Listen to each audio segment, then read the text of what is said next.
familiar story. We're just going to take a break from Deborah explaining all about her exciting new podcast to these images of Greta Thunberg, who is arriving in Paris. Looks like she's going to speak to the media. Let's have a listen. Greta, would you tell us how Natasha Butler from Al Jazeera, tell us what it was like on the boat? And how was it the last few hours? We were on international waters. We were illegally attacked and kidnapped by Israel and taken against our will to Israel, where we were detained, and then some of us deported. Some are still there. There are very big uncertainties because it was quite chaotic and uncertain, so I don't really know what's going on. I haven't had a phone for many days. And what were the conditions for you over the last few hours? They were absolutely nothing compared to what people are going through in Palestine, especially Gaza right now. And this is yet another international a violation of international, countless of such, especially towards Palestinians, that Israel are committing by blocking and preventing humanitarian aid from entering Gaza. That is illegal. How did the Israelis treat you? We saw them giving out sandwiches on their social media. How did it? Yeah, they probably have posted lots of PR stunt videos. As I said, I have not seen anything, but they did an illegal act by kidnapping us on international waters and against our will, bringing us to Israel, keeping us in the bottom of the boat, not letting us getting out, and so on. But that is not the real story here. The real story is that there is a genocide going on in Gaza and a systematic starvation following the siege and blockade now, which is leading to food, medicine, water that are desperately needed to get into Gaza is prevented from doing so. But of course there are many attempts like this mission, both by sea and land, to break that siege and open up a humanitarian corridor. Could I ask you, did you said you had no contact at all with any of your other colleagues from the boat when you were detained? Is that what you said? No, that's not what I said. I was just mainly speaking, and I don't really know what's going on because... You don't know what's going on with the others? Are you worried about the others? I wasn't others? able to say goodbye.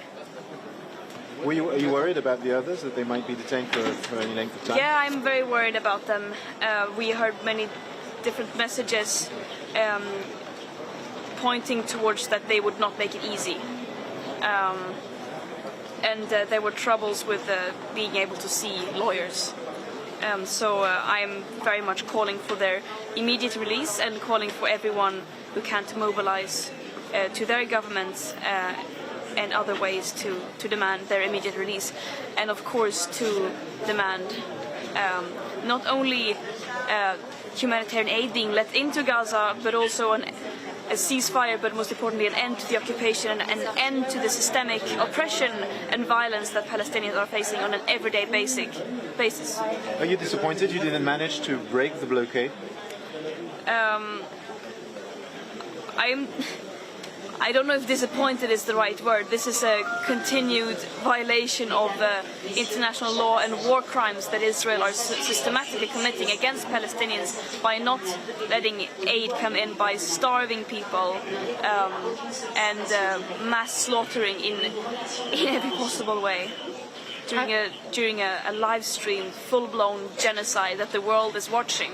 How do you feel about the European governments and their position and what they're doing or not doing? Yeah, both in our case, their silence was complicity with Israel's illegal actions, but most importantly, their complicity in the genocide that's going on now by sending aid, by sending military and financial support to Israel. They are also part of the killings of Palestinians. There's a conference coming up at the UN. France is thinking of recognizing the state of Palestine. Yeah. How do you feel about that? It's the very, very bare minimum.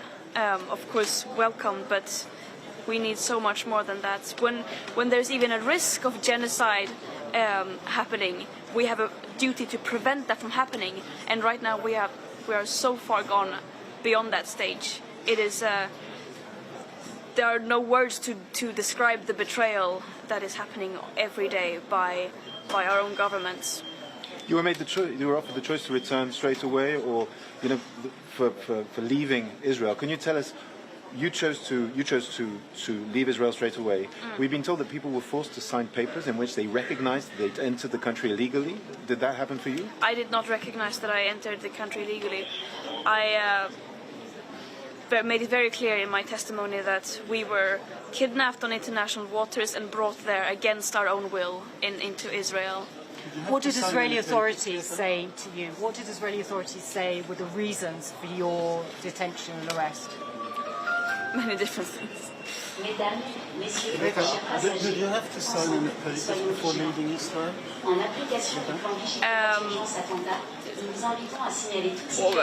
Well, depends on what you're referring to. There were talks about some of your colleagues that had to sign papers that they would not Paper where you return to recognized Israel what for you did was 100 years. illegal. Yeah, I did not sign that. Why would I? What do you think you achieved from your mission? This was a mission of trying to, once again, the Freedom Flotilla coalition has been continuously sending boats aiming to break the siege and open up a humanitarian corridor since 2008. And this was one of those missions. And right now, more important than ever, because of the siege and because of the systematic starvation of over 2 million people and the full-blown live stream genocide, this was a mission of attempting to once again bring aid to Gaza, which is desperately needed, but also to send solidarity and say that we see you, we see what is happening, and we cannot accept just witnessing all this and doing nothing. That can never be an option. I'm terrified at seeing how this extremely deadly passivity and silence is all over the world, leading to so many deaths. Your opponents and many in Israel accuse you of moral grandstanding. Could you elaborate? That you're doing this for the cameras, the effect. Well, that is very ironic coming from them, since you just described them doing the PR stunt of them handing out sandwiches or whatever. But this is our last boat that we were attempting to go on this mission with a month ago. Was a much larger boat with, of course, could fill much more aid. That was bombed twice, and all the evidence strongly points towards Israel. So we made this trip with a smaller boat and a smaller crew because that's all that we had, because they bombed the last boat. And as I said, this is about bringing as much humanitarian aid as we possibly could, while also sending a message of solidarity and hope, telling Palestinians that we stand behind you in this struggle, and we are joining the global uprising of people demanding an end to the oppression and decolonization, not just in the metaphor. So that's... But the aid you agreed was symbolic, it was tiny. Huh? The aid you agreed was symbolic. As I said, the other boat was bombed. Greta, what are you planning to do in days and weeks to come? As you can see, I'm desperately in need of a shower and sleep. But what is certain is that we will not stop. We are going to continue to try to do everything we can, because that is the promise that we have given to Palestinians, that we are going to try every single day, in every way that we can, keep trying to demand an end to the atrocities that Israel is doing. Will you try to break the blockade in some way again, by boat or another method? There will be a march to Gaza happening in the coming week, I think, of people trying to come to the Rafah border, which is yet another attempt to break the siege. So this is definitely not the end. This is going to continue, of course. Do you have some news of the other person who were on the boat? I don't, which is very worrying, because people were not being treated well. I was not able to say goodbye to people, and I don't know what's happening, and there were many issues.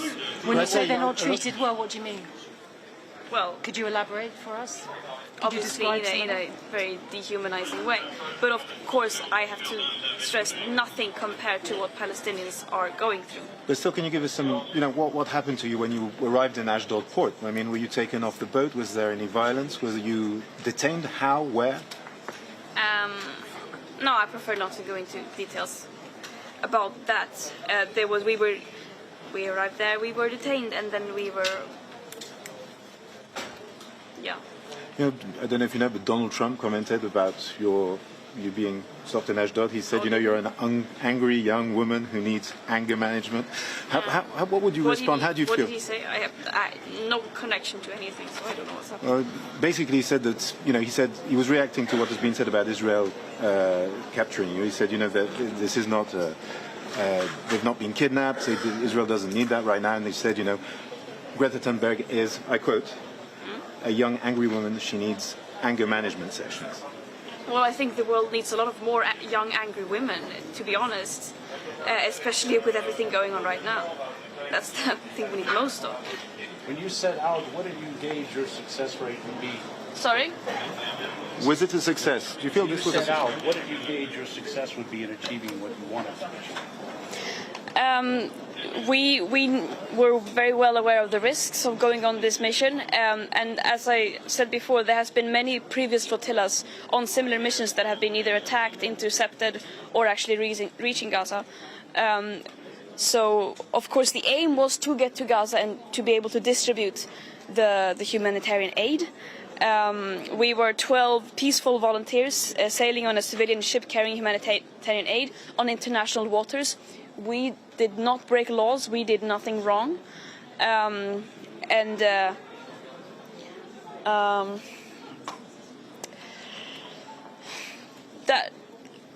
point is that whatever the odds are, we have to keep trying, because right now, when you look at the state of the world, everything feels meaningless. But unless you try to do everything you can, that's when we lose our hope. No. Just to understand the context, why are you free today and your colleagues are still detained there? That's a bit unclear. I and some others signed saying that we wanted to go back as soon as we could, not accepting that we entered the country illegally. And some people did not sign that. We were held in also separate places for many amounts of time, so it's a bit unclear, and as I said, I haven't had contact. I wasn't able to talk or say goodbye, but I do know that there were major issues with people actually getting to talk to lawyers. Were you interrogated? Yeah. Why did you choose to come back? Huh? Why did you choose to come back? Why would I want to stay in Israeli prison, like, more than necessary? Why do you think so many countries, governments around the world are just ignoring what is happening in Gaza? Because of racism, that's the simple answer, I would say. Racism and basically desperately trying to defend a destructive, deadly system that systematically puts short-term economic profit and to maximize geopolitical power over the well-being of humans and the planet. And right now it's very, very difficult to morally defend that. It is impossible, but still they are desperately trying, which is... Absurd is not the word, but there are no words to describe it. Vi kan ta på svenska. Yes. 10 seconds. Ja, hej. Kan du göra en snabb utvärdering om den här En snabb utvärdering. Ja, det som hände var att vi seglade med humanitär nödhjälp på internationellt vatten. Där vi blev well, we'll just step away from Greta Thunberg as she stops talking in English there. She's given her reaction to what's happened over the last few days. She says that they were in international waters, they were illegally attacked and kidnapped. She accused Israel of war crimes again by not letting aid into Gaza. She said it is full-blown genocide that the world is watching. Their mission was to try to break the siege and open a humanitarian corridor. Of course, they didn't succeed in doing that. I should add that Israel denies the charges that she is putting to them.